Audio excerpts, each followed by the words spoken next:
तो कहते हैं तुलसी जी बाबा ने कहा ये मैंने लिखा ही नहीं है, मुझसे शिव जी ने लिखवाया है। रामचरितमानस ये शिव जी ने स्वयं तुलसी जी बाबा के हाथों लिखवाया है। मेरे भाई बहन आपने पढ़ी होगी ये कथा या कहीं सुनी होगी, स्वयं शिव जी का मानस है ये।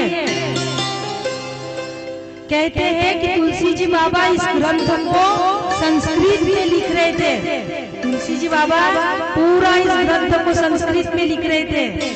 पूरा दिन में संस्कृत में तुलसी जी बाबा इस ग्रंथ को लिखते थे और रात में सारा लिखा हुआ मिट जाता था, सब गायब हो जाता था। ऐसे लगातार 7 दिन तक चलते रहा। तुलसी जी बाबा संस्कृत में लिखते थे और लिखा हुआ रात को मिट जाता था।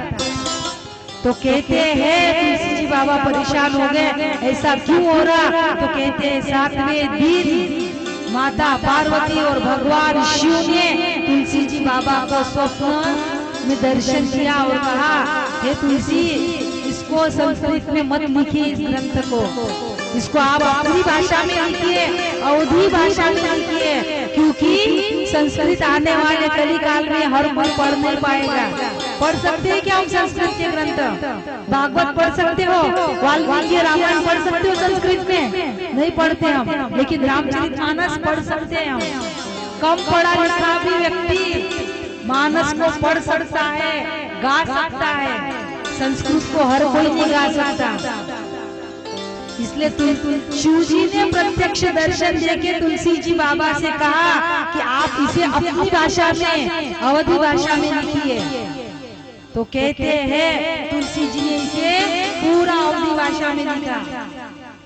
तो काशी के पंडितों ने, विद्वानों ने इसे ग्रंथ मानने से मना किया था कि ये ग्रंथ नहीं हो सकता जो संस्कृत में नहीं है। तुलसी जी बाबा ने कहा कि हमने लिखा ही नहीं है, शिव जी ने लिखा है, ये लिखवाया है। तो कहते हैं विश्वनाथ मंदिर में भगवान विश्वनाथ के समक्ष सबसे नीचे रामचरितमानस रखा गया, उसके ऊपर वेद, उसके ऊपर 18 पुराण, 6 शास्त्र और काशी विश्वनाथ भगवान के मंदिर का पट बंद कर दिया गया।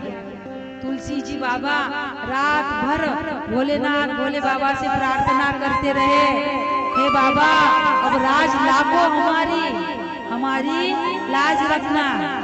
तो कहते हैं दूसरे दिन की सुबह प्रातः जब भगवान विश्वनाथ के पट खोले गए तो रामचरितमानस का एक पृष्ठ, एक पन्ना खुला था और स्वयं भगवान शिव के हस्ताक्षर थे, सत्यम शिवम सुंदरम। स्वयं भगवान शिव ने हस्ताक्षर किए हैं रामचरितमानस के प्रथम पृष्ठ पर, प्रथम पेज पर, पन्ने पर, सत्यम शिवम सुंदरम। इसलिए तुलसी जी बाबा कहते हैं ये शिव जी का मानस है, रची मने महेश निज मानस राखा, ये शिव जी का मानस है, ये हनुमान जी का मानस है। और ऐसी ये राम कथा लोकांतर को पवित्र करने वाली कथा है मेरे भाई बहन। इतना ये स्वयं चलकर आपके नगर, आपके एरिया तक आई है, स्वयं चलकर ये बहती हुई गंगा आई है।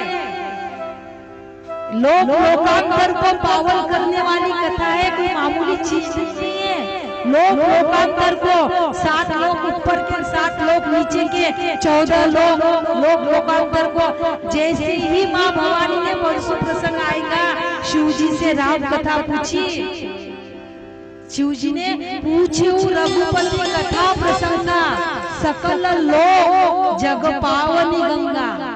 पूछे रघुपति कथा प्रसंगा, माँ भवानी भगवान शिव से पूछती है, पूछे रघुपति कथा प्रसंगा, सकल लोग, जितने भी लोग हैं, सकल लोग जग पावनी गंगा, लोकांतर को पवित्र करने वाली ये गंगा है। इसलिए हमने शुरुआत में कहा था कि इस कथा रूपी गंगा में डुबकी लगाने का प्रयास करते हैं। लोकांतर में बहने वाली, इसलिए शिव जी ने एक बार नहीं, आप मानस पढ़ना 2 बार धन्यवाद कहा है। धन्य धन्य गिरिराज कुमारी, तुम समान नहीं को उपकारी। हे भवानी तुम धन्य धन्य हो, कृतज्ञ हो। क्यों? क्योंकि तुमने पूछो रघुपति कथा प्रसन्ना।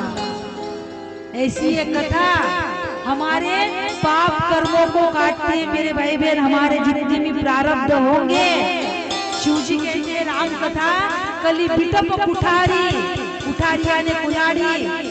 राम कथा कली बिटप कुठारी, सादर सुनो गिरिराज कुमारी। हे गिरिराज कुमारी, गिरिराज यानी हिमालय की पुत्री, पार्वती पर्वत की पुत्री इसलिए पार्वती। हे गिरिराज कुमारी, सादर बड़े आदर के साथ में सुनना। एक कथा मामूली नहीं है, हमारे कर्मों को काटने वाली है।